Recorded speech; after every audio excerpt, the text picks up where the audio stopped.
Rightio, I was about to go for a ride today and I noticed that just get off of him. I noticed that my counter shaft seal is leaking, so we're going to learn together on how to do that. 2019 Beta 200 RR. First time this has ever happened, but I intend to take the sprocket guard off, 8mm, and there's an 8mm behind here. Circlip, sprocket comes off, and the chain will come off, and then I'll have a look. Rightio, so I've left the chain connected because well, if I don't have to disconnect it, then I don't have to replace and grease up those O-rings. I don't have to grease anymore.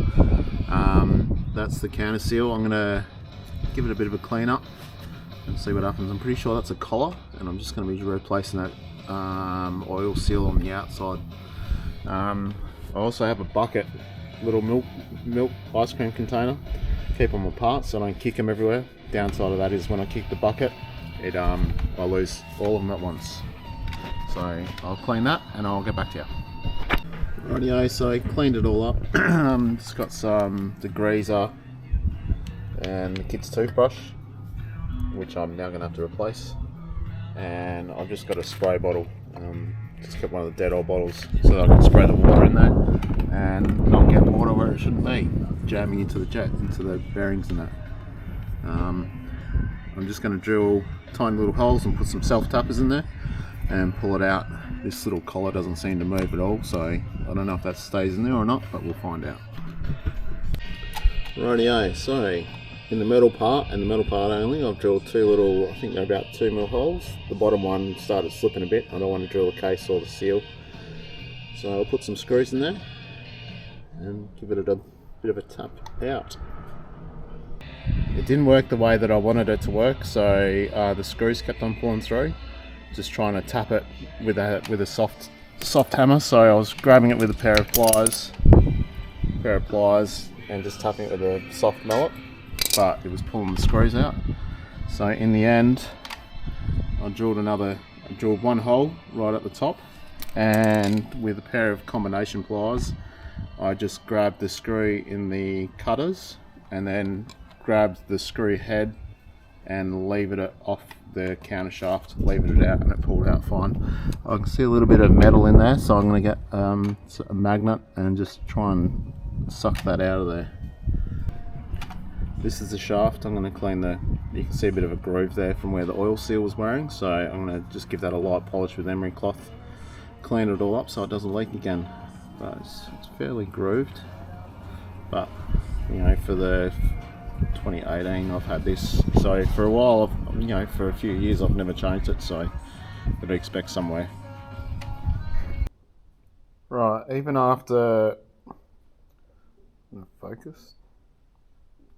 polishing it, it's still deep grooved, so I've gone down. They had the parts locally, so I thought, well, bugger it, I'll put all new ones. So I've got a new O-ring for the back of the seal, the oil seal, and the spacer. So what I'll do is I'll put some O-ring grease on this, a little bit of O-ring grease to lube up the oil seal. I'll put that on there first and then slide the whole thing on. That way I don't cut the seal when trying to put it in after the spacer's gone onto the shaft already. So hopefully it's a bit easier to handle out and about. I know my tool bench is messy, but I found out that if you've got a nice clean tool bench and everything's easy to find, the wife comes in here and takes tools and then doesn't return it. So if I make it messy, then she gives up quicker than what I do. So I'll clean it up after this anyway. Right, so there's a little recess in the bottom here. That's for the O-ring to go for the bottom seal. So make sure you put these on the right way. And oil seal, the cup side faces down. Same as what you took off, same orientation. And then there's a little O-ring that I'll put in on the shaft. Rightio, so this is the old seal. So basically had that laying face down, and then I pushed the spacer collar from down from top to bottom, so that I didn't tear or cut the oil seal lip here. So I've just got it in here. The O-ring's gone onto the shaft, and I'll just push this on. And then I've just found a socket to go on, and I'll just tap it on and hopefully goes in squarely. Rightio, so that's pushed in. Now I'll just put the sprocket and the chain back on and put everything back on, top up my oil, check the oil height, and hopefully leak free. We've got an 8mm socket, 10 Newton meters for this little sucker, and then I've just done this up by hand with a spanner.